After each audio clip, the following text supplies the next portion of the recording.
لقمان حکیم نے اپنے بیٹے سے کہا، اے میرے بیٹے، میں نے لوہا اور پتھر سب اٹھائے ہیں، لیکن قرض سے زیادہ بوجھل کوئی چیز نہیں دیکھی۔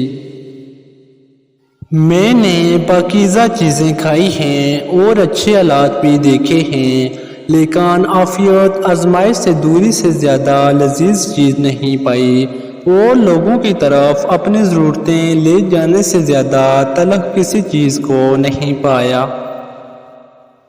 اے بیٹی، جو کہتا ہے وہ جھوٹ بولتا ہے کہ برائی برائی کو ختم کرتی ہے۔ اگر وہ اپنے اس قول میں سچا ہے تو وہ دو مقامات پر آگ جلا کر دیکھے کہ آیا ایک جگہ دوسری جگہ کی آگ کو بجھانے میں کس قدر مدد کرتی ہے۔ حقیقت تو یہ ہے کہ خیر اور بھلائی برائی کو ختم کر سکتے ہیں، بالکل اسی طرح جس طرح پانی سے آگ بجھ جاتی ہے۔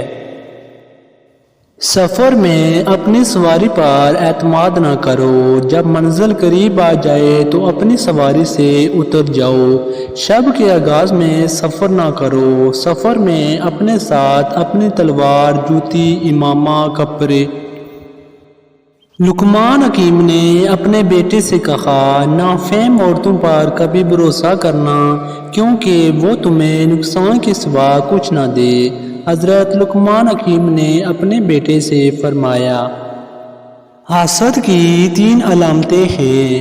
پیٹھ پیچھے لوگوں کی غیبت کرتا ہے، ان کے سامنے چاپلوسی کرتا ہے یعنی خوشامد کرتا ہے، اور دوسروں کی مصیبت پر خوش ہوتا ہے۔